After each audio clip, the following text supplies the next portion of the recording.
ಉತ್ಸವಾದಿ ಶರಣರ ಉತ್ಸವ ಅಂತ ಮಾಡ್ತಾರೆ. ಕನೇರಿ ಮಠದ ಶ್ರೀಗಳು ನೋಡ್ರಿ, ಈಗ ಅವರು ಕರ್ನಾಟಕಕ್ಕೆ ನಿರ್ಬಂಧ ಹಾಕುವಂಥ ಕೆಲಸ ಕೆಲವು ಮಂದಿ ಮಾಡಿದ್ದಾರೆ. ಅದನ್ನು ನಾನು ತೀವ್ರವಾಗಿ ಖಂಡಿಸ್ತೇನೆ. ಎಲ್ಲರಿಗೂ ಇವತ್ತು ನಿನ್ನೆ ಒಬ್ಬ ಸ್ವಾಮಿ ಜಮಖಂಡಿ ಅವನು ಏನು ಟಿಪ್ಪು ಸುಲ್ತಾನ್ ಹೊಗಳ್ಯಾನ, ಮುಸ್ಲಿಮರ ಕ್ಯಾಂಡಿಡೇಟ್ನ ಸೋಲಿಸ್ತಾ ಒಬ್ಬ ಕ್ಯಾಮಿ ಹಾಕೊಂಡಾನ. ಇಂಥ ಅದಾರಲ್ಲ ಅವ್ರ ಮ್ಯಾಗೆ ಆ್ಯಕ್ಷನ್ ತೊಗೊಲ್ಲ. ಎಂ ಬಿ ಪಾಟೀಲ್ರು ಅಂಥವ್ರ ಮ್ಯಾಗೆ ತೊಗೋ ದಮ್ಮಿಲ್ಲ.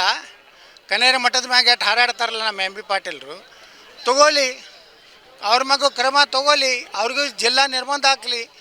ಅವ್ರಿಗೂ ಏನು ನಿಮ್ಮ ಪ್ರಚೋದನಾಕಾರಿ ಭಾಷಣ, ದ್ವೇಷ ಭಾಷಣ ಅನ್ನೋದಿಲ್ಲ ಕೇಸ್ ಈಗಿದ್ದ ಸಂವಿಧಾನದಲ್ಲಿ ಅವಕಾಶ ಇದೆ ದ್ವೇಷ ಭಾಷಣ ಮಾಡಲಿಕ್ಕೆ. ಬಾಬಾ ಸಾಹೇಬ್ ಅಂಬೇಡ್ಕರ್ ಅವಾಗ ಅದಕ್ಕೂ ಎಲ್ಲ ರೀತಿ 5 ವರ್ಷ ಶಿಕ್ಷೆ ಇದೆ ಅದಕ್ಕೂ.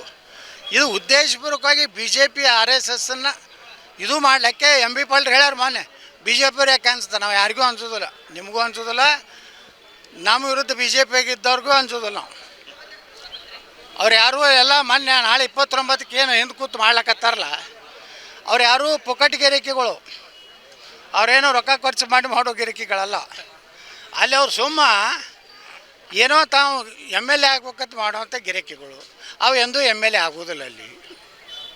ಅದಕ್ಕೆ ಅಂಥ ಅಯೋಗ್ಯರು ನಾಲಾಯಕರು ಮಾಡುವಂಥ ಕಾರ್ಯಕ್ರಮ. ಪಾಪ ಸುಮ್ಮ ಸ್ವಾಮಿಗಳ ಕಡೆಯಿಂದ ಪ್ರೆಸ್ ಮೀಟ್ ಮಾಡಿಸ್ಯಾರ. ಆದರೆ ಹಿಂದಿರುವಂಥ ಕಳ್ಳರವರೆಲ್ಲ ರಾತ್ರಿ ಎಲ್ಲ ಶಿವಾನಂದ ಪಾಟೀಲ್ ಊರು ಗಿರಿಕಿಗಳು. ಶಿವಾನಂದ ಪಾಟೀಲೇ ನಮ್ಮ ರಾಜಕೀಯ ಗುರು ಅನ್ನೋ ಗಿರಿಕಿಗಳು. ಅವ್ರನ್ನ ತೊಗೊಂಡು ನಾವು ಅಲ್ಲಿ ಹೋಗೋದಿಲ್ಲ ಬಬಲೇಶ್ವರಕ್ಕೆ. ಆದರೆ ಎಂ ಬಿ ಪಾಟೀಲ್ರಿಗೆ ಹೇಳ್ತೀನಿ, ಲಿಂಗಾಯತ ವೀರಶೈವ ಹಿಂದೂ ಧರ್ಮ ಹೊಡೆಯೋಂಥ ಕೆಲಸ ಮಾಡಬೇಡಿ. ನಾವು ಒಪ್ಪೋದಿಲ್ಲ. ಮಾಡಿದ್ರೆ ಅದ್ರ ಪರಿಣಾಮ ನಿಮ್ಗೆ ಬೀಳ್ತದೆ. ಈ ಸಲ ಬೀಳ್ತದೆ. ಇನ್ನು ಮ್ಯಾಗ ಎಲ್ಲೂ ಹಿಂದೂ ಧರ್ಮಕ್ಕೆ ಬೈದ್ರಿ, ನಾ ಬಬಲೇಶ್ವರನ ಪ್ರತ್ಯಕ್ಷ ಆಗ್ತೇನೆ. ಅವಾಗ ಪ್ರತ್ಯಕ್ಷ ಆಗ್ತೇನೆ. ಈಗ ಬಂದ್ ಮಾಡ್ಯಾರ ಅವ್ರು ತಿಳ್ಕೊಂಡಾರೆ. ಹಿಂಗೆ ಮಾತಾಡಿದ್ರೆ ಬರೀ ಸಾಬ್ರಾಟೆ ಊಟ ಹಾಕಿದ್ರೆ ನನ್ನ ಗತಿ ಅನ್ನೋದು ತಿಳ್ಕೊಂಡಾರೆ ಪಾಪ ಅವರು. ಇವ್ರೇನು ಮಾಡ್ಲಕತ್ತಾರಲ್ಲ 29 ಗಿರಿಕಿಗಳು, ಇವು ಕಲೆಕ್ಷನ್ ಗಿರಿಕಿಗಳು. ಮೊನ್ನೆ ಪ್ರೆಸ್ ಮೀಟ್ ಮಾಡ್ತಾರೆ ದಿನ ಒಂದೊಂದು. ಯತ್ನಾಳರು BJP ಸರ್ಕಾರ ಇದ್ದವ್ರು ರೊಕ್ಕ ತಂದಿರ್ತಾರೆ. ಈಗ 275 ಕೋಟಿ ರೂಪಾಯಿ ತೊಗೊಂಡು ಬಂದೀನಿ. ಎಷ್ಟು?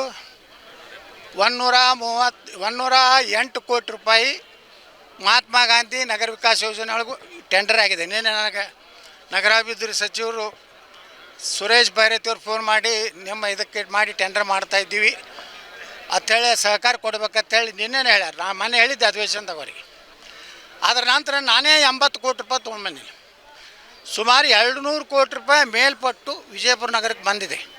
ಕಾಂಗ್ರೆಸ್ ಸರ್ಕಾರ ಇದ್ದೋಗಿ ಬಂದಿದೆ. BJPಗೆ ಹಿಂದಕ್ಕೆ 2 MLA ಇದ್ದಾರಲ್ಲ ಇಲ್ಲಿ ಬಿಜಾಪುರನಾಗ ಮಹಾಮಹಿಮರು.